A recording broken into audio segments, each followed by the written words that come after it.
थोड़े टाइम के बाद एक दूसरे का मर्डर करेंगे। सरकार ने गलत जगह हाथ डाला है।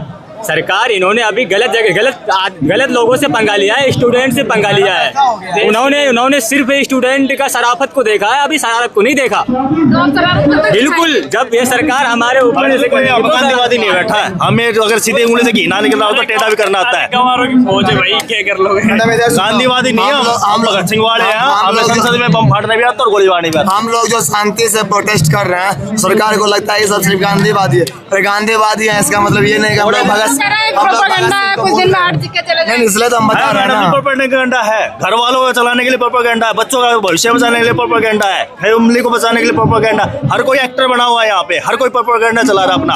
हर किसी को घर में रोजी रोटी चाहिए। मैडम हम प्रोपेगेंडा इसलिए चला रहे कि हम भी प्रोपेगेंडा है। भ्रष्ट सरकार के भ्रष्ट शिक्षा मंत्री का जय भीम, जय भीम। इस्तीफा नहीं आ पा रहा है। सरकार बिल्कुल भ्रष्ट हो चुकी है। अगर जो धर्म से हट करके हम देखेंगे तो सरकार ने कोई काम नहीं किया। अगर जो काम किया होता तो धरातल पे काम दिखता। आज के जमाने में ऐसा आज का जमाना आ गया है, ऐसा समय आ गया है कि हिंदू मुसलमान को आपस में लड़ा दिया गया। इससे पहले ऐसा होता था कि जो मुस्लिम कवि होते थे या मुस्लिम बहुत बड़े गायक होते थे, जैसे कि मोहम्मद रफ़ी साहब हैं या मोहम्मद अजीज साहब हैं, ये गाना गाते थे कि बड़ी देर भई नंदलाला हो तेरी राह तके ब्रजबाला, बार बार एक से पूछे कहाँ है मुरली वाला रे।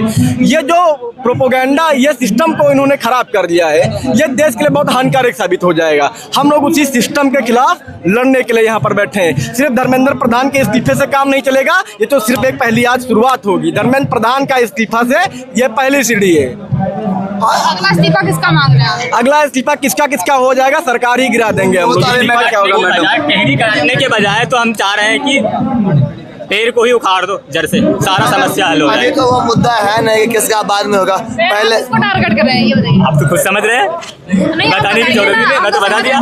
समझने वाले खुद समझ रहे हैं पेड़ कौन है। शहरों में रहने दो मैडम। ये जो धर्मेंद्र प्रधान जो मतलब कि इस्तीफा का बात है, इस्तीफा तो उसको देना पड़ेगा। इस्तीफा देने से ये आएगी कि कम से कम सरकार को डर जो तो बैठेगा। जो सरकार कहते हैं कि हमारे यहाँ इस्तीफे नहीं होते हैं, उनका एक प्रथा तो टूटेगा। अगर लोकतांत्रिक देश है तो उसमें इस्तीफा तो होता है। लोकतंत्र है कहाँ? लोकतंत्र है कहाँ? इसको लोकतंत्र कहते हैं। अंग्रेज महात्मा गांधी जब अनशन में बैठे थे, अंग्रेज के लोग आ गए थे उनका अनशन तोड़वाने 10 या 15 दिन में। अभी 18 दिन हो गए थे सोना मानसी जी का, ये नहीं आ रहे हैं। मतलब अंग्रेजों से ज्यादा मतलब ये जुल्म कर रहे हैं हम लोगों के ऊपर। वो जो है बाहर से गोरे थे, वो अंदर से भी गोरे थे। ये साले बाहर से भी काले हैं, अंदर से भी काले हैं।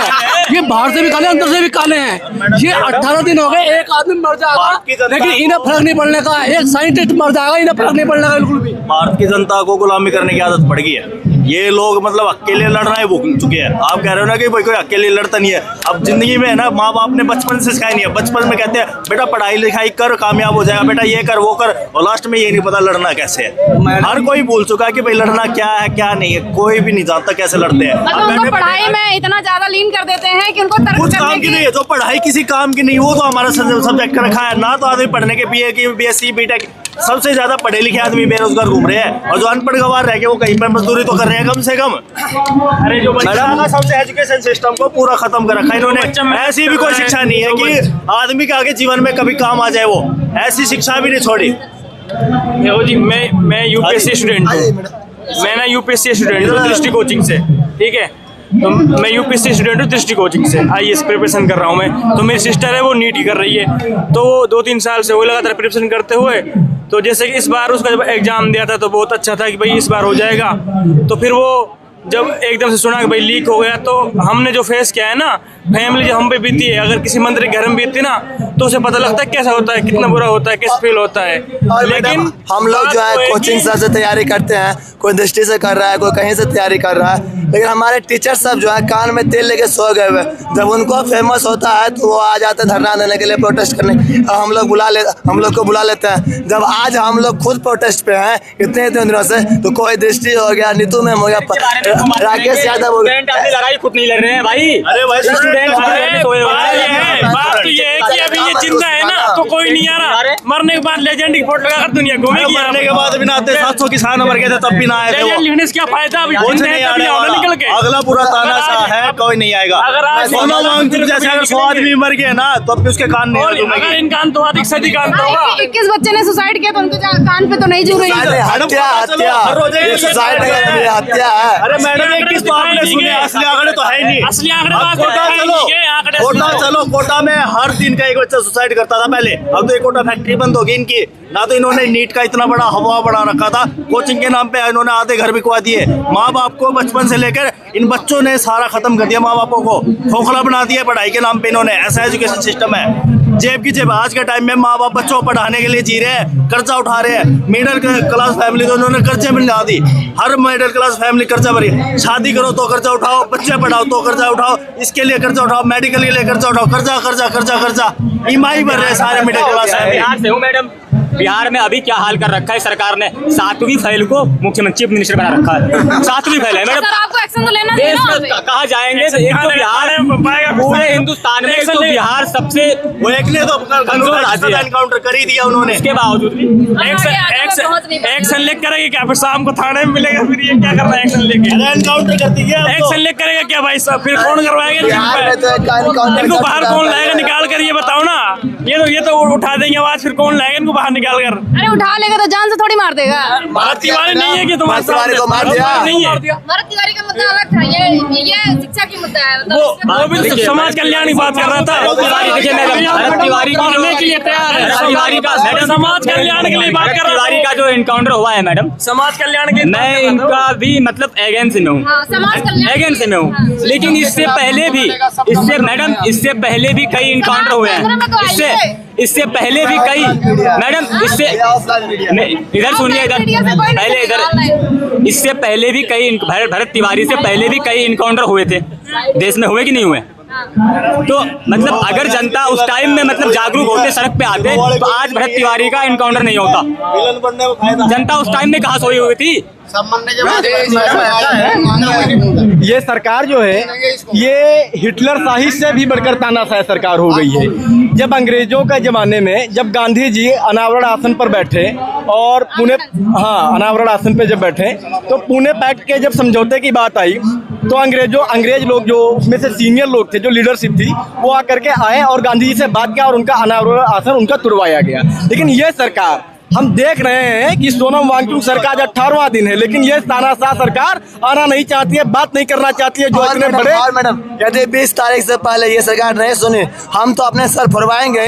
उनके बाद क्या होगा ये सरकार जान ले, क्या असली क्रांति भगत सिंह के मरने के बाद ही उठी थी। और हम लोग का यदि सर फूटा तो बाद में लोग क्या करेंगे वो सरकार जानती होगी शायद।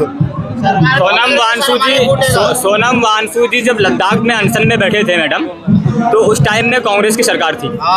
तो उस टाइम में 11 दिन हुए थे अनशन में बैठने हुए। 11 ही दिन में इंदिरा गांधी प्राइम मिनिस्टर थी, तो इंदिरा गांधी खुद से जाकर के लद्दाख में उनका अनशन को तोड़वाए थे। अन्ना हजारे के जमाने में मनमोहन सिंह जी भारत के प्राइम मिनिस्टर थे। वो 1974 का आंदोलन था। जब मेरी बात सुनिए, वो जेपी आंदोलन था, 1974 की बात थी, वो 1974 की समाजवाद के आंदोलन की। अरे भाई, ये जेपी आंदोलन की बात है। अन्ना हजारे के आंदोलन में मनमोहन सिंह जी प्राइम मिनिस्टर थे। एक गरीब बच्चा घर से पेपर देने जाता है किसी से 1000 रुपये उधार लेकर के, और जब वो सेंटर पर पहुंचता है तो उसे क्या पता लगता है कि पेपर लीक हो गया। तो उसको क्या हाथ लगा? उसको एक निराशा हाथ लगी ना। जब बच्चा गरीब लेकर बच्चा एक उधार लेकर के जाएगा। ये है ना कि यहाँ पे कोई किसी का सुनना नहीं चाहता है, ठीक है। सब सोचते हैं मैं बोलूँ निकलूँ, अरे सबका तो सुनो। सब तो बच्चे यहाँ बैठे हैं, अपने हक के लिए सब बैठे हैं ना, तो उसमें हक के लिए सबको साथ देना चाहिए ना। आप सोचते हैं मेरा पहले ले, अभी सुनो, अभी एसएससी जीडी का एग्जाम हुआ, दिल्ली पुलिस का एग्जाम हुआ था। दोनों एग्जामों में इतनी गड़बड़ हुई और दोनों ही एग्जाम री एग्जाम नहीं कराए गए। और उत्तर प्रदेश के अंदर 2024 में उत्तर प्रदेश पुलिस कांस्टेबल 244 का एग्जाम हुआ था। जब वो एग्जाम लीक हुआ था तो योगी जी ने 4 से 5 दिन में ही ऐलान कर दिया था कि एग्जाम री एग्जाम होगा। क्या ये दिल्ली पुलिस और एसएससी का एग्जाम री एग्जाम नहीं करा सकते थे? कितनी गड़बड़ हुई थी, 13-15 लाख में एग्जाम मतलब पेपर भी कहेगा। बच्चे ना आज टाइम पढ़ने प्राइवेट नहीं दे रहे, वो जुगाड़ लगाने सोच रहे हैं कि पेपर खरीदो और मौज। आप भी जुगाड़ लगा रहे हो? नहीं, हम तो खैर हमारी बात अलग है। फ्री में मिलेगा तो हम भी लगाएंगे जुगाड़, क्योंकि है ना लोग आगे बढ़ रहे हैं। आगे लोग जब बढ़ता है तो अंदर खून में होती है, कोई यहाँ पे धर्मात्मा नहीं बढ़ता। इतना पढ़ के करना क्या है ये बताओ ना, इतना पढ़ के हम करेंगे क्या? पढ़ाई भी तो पढ़ना इतना पढ़ करेंगे क्या? 5 साल दे 10 साल दे उसमें कंपटीशन में रात दिन घर वाले पैसे भेज रहे हैं। कभी ना कंपटीशन लाइफ में जो अपने बच्चों को मंत्री अपने बच्चों को भेजे, कभी मुखर्जी नगर इधर, और जब बच्चा मांगता है ना 29 तारीख को पैसे 30 तारीख को रेंट देना होता है, तो बच्चा को पता होता है। और जब पेपर लीक होता है ना, आधा टेंशन तो बच्चे का रहता है कि अगला मंथ पूरा होगा। अगला मंथ मैं बोल रहा हूँ, जब बच्चा एग्जाम देने जाता है ना 5 साल बाद प्रिपरेशन करने के बाद पता चलता है कि सीट तो बिक गई, पेपर लीक हो गया, तो फिर पता है वो कैसे गुजरती है उस फैमिली को पता है। हमने देखा है, मेरी सिस्टर थी जिन्होंने एग्जाम दिया, इस बार नीट का क्लियर हुआ था, तो जो लीक हो गया था, हमें पता है हम किसी स्टेज से मतलब निकाले उस लड़की को, कैसे हमने सपोर्ट करा था उसको। नहीं वो भी कुछ गलत कर ही लेती।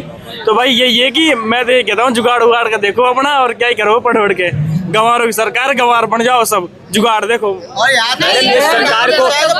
इस सरकार को जब वोट देते ही नहीं है मैडम, फिर ये सरकार बन कैसे जाती है? ये समझ में आपने देखा कि वोट कोई नहीं। आप पता कर लीजिए, आप पूछ लीजिए कितने आदमी जितने आदमी यहाँ। बताता हूँ, जब ये मूंगफली रेवड़ियाँ बटती है ना 3000 रुपए की, इसकी योजना उसकी योजना सब्सिडी की, ये जो इनडायरेक्ट वे से रिश्वत दी जाती है ना, तब जाके सरकार बनती है। जो ये फंड है ना, यही अगर सरकार बनाने में उत्तर प्रदेश में देखना अभी 12,000 क्या होता था, पैसे बटते थे। पहले क्या होता था, पैसे बटते थे, अब योजनाएं बटती है। पहले तो ये भी समझ में आती थी कि पहले ईवीएम में उन लोग ईवीएम से सरकार बनती है। अब तो पहले तो इनडायरेक्ट चोरी कर रही थी सरकार, इनडायरेक्ट। अब तो डायरेक्ट कर रही है, एमपी एमएलए को खरीद रहे हैं। अब तो डायरेक्ट कर रही है, बंगाल में नहीं देगा, अब एमपी को खरीद रहे हैं। खरीद ली ये सरकार। इन्होंने जितनी संस्थाएं बनाई सारी भ्रष्ट है, चाहे वो एनडीए हो चाहे कोई हो। आज तक यूपीएससी का पेपर क्यों नहीं लीक होता है? और कौन कह रहा है सर आपको यूपीएससी का नहीं होता? बताओ सर, एक भी आप यूपीएससी में जितनी सिफारिश चलती है आपको 1 से लेके सिफारिश को आप छोड़ दो, उसको आप पकड़ नहीं सकते। आपको 1 से लेके 10 तक तो सिफारिश को आप पकड़ नहीं सकते। जॉब निकलती है उसके अंदर, 700 जॉब के अंदर सर क्या मैं वो चीज नहीं कह रहा हूँ, मैं कह रहा हूँ भी चलता है। आप उसको पकड़ नहीं ओम सकते। बिरला की बेटी ने कौन सा एग्जाम दिया था? चलता है भ्रष्टाचार। अरे ओम बिरला की लड़की ने कौन सा एग्जाम दिया था भाई, वो बताओ ना। ओम बिरला जो आज हमारे लोकसभा में अध्यक्ष है। एमएलए के पास 2 कोटा होता है, एक आईएएस अफसर को रिक्रूट करने का, यूपीएससी का। लोकसभा का अध्यक्ष ओम बिरला, वो कैसे बन गई भाई? उसकी लड़की कैसे बन गई? उसने कहाँ एग्जाम दिया था? उन्होंने अपना कानून संसद में बैठ के कानून चेंज ये तो कर सब रही है। चोर सिस्टम है, गवार सिस्टम, सीधी बात है भाई। मंत्री के पास पावर है भाई, एक यूपीएससी को करने की हर मंत्री के पास है। ऊपर से लेके सुनिए, मैं बताता हूँ, आपका ए से लेके जेड तक हर चीज में भ्रष्टाचार है। किसमें नहीं है? आप किसी को क्यों छोड़ रहे हो? ये पूरी सरकार अगर बिकती है ना, कोई दूध का दूल्हा नहीं है। पूरे देश के अंदर जहां कहीं भी बहुजन समाज पर एट्रोसिटीज होती है, उस एट्रोसिटीज पर अगर वो व्यक्ति, वो परिवार मेरे पास तक पहुंच जाता है, जिन केसेज में मेरे फोन के जाने के बाद एक्शन हुआ, उस पर रेप केस तक है, कुल्हाड़ी से काटे हुए हमारे समाज के, बहुजन समाज के लोगों को काटा गया, उन पर कार्रवाई कराने का काम किया। ऐसे सैकड़ों मनुवादियों को जेल भिजवा चुका हूं जो मेरे समाज पे, मेरी बहन बेटियों पर अत्याचार करते हैं। मेरे फिल्म प्रोडक्शन हाउस के अंदर अगर कोई आदमी इलेक्ट्रॉनिक मीडिया के अंदर जाना चाहता है या फिल्म लाइन में जाना चाहता है, उसको फ्री ऑफ कॉस्ट ट्रेनिंग में दे रहा हूँ और देता रहूंगा। धर्म पढ़ाएंगे आपको, रामायण महाभारत गीता बाइबल और कुरान। दोस्तों आपको पढ़ना होगा भारत का संविधान। 1984 में काशीराम साहब को ज्वाइन किया मैंने। जय भीम, जय भीम। और उस टाइम में 9th क्लास में पढ़ता था। उनके उस रास्ते पे काम करता हूँ। सामाजिक आंदोलन चलते रहना चाहिए, राजनीतिक आंदोलन चले या ना चले। ना बिकता हूँ, ना मुझे कोई खरीद सकता है, ना समझौता करता हूँ। सिर्फ 18 घंटे काम करता हूँ। जब तक मेरे समाज के, बहुजन समाज के पीड़ित व्यक्ति को न्याय नहीं मिल जाता, तब तक मैं बाबा साहब के विचारों और संविधान पर चलता हूँ। 9810085714। गांव की घटना है, ठाकुरों ने राइफल से गोली चलाई, मारने का प्रयास किया, सिर्फ बारात चढ़त के ऊपर की, इस रास्ते से बारात नहीं चढ़ेगी, ठाकुरों का रास्ता है। सारे चैनल को बोला कि भाई स्टोरी चला दो, किसी कोई चैनल पे स्टोरी चलाने के लिए तैयार नहीं होगा। कौन से बहुजन समाज को न्याय दिलाने की बात कर? काशीराम साहब कहते थे कि मैं किसी की शादी में नहीं जाऊंगा, किसी के फंक्शन में नहीं जाऊंगा, किसी के घर नहीं जाऊंगा, ना शादी करूंगा, ना गए कभी। जो संगठन जो राजनीतिक लोग चला रहे, वो अपने घर में पहले सुरक्षा और बंगला और पैसे का और बड़ी कार का इंतजाम कर रहे हैं। उस पर भी आपको सोचना चाहिए। फिल्म लाइन और इलेक्ट्रॉनिक मीडिया में इस समाज के लोग, जो पुअर सेक्शन है, पुअर कास्ट जिसको कहते हैं, SC ST OBC माइनॉरिटी, एक भी चैनल का कोई भी मालिक इस देश के अंदर आज तक नहीं है। क्यों नहीं है? हमारे चैनल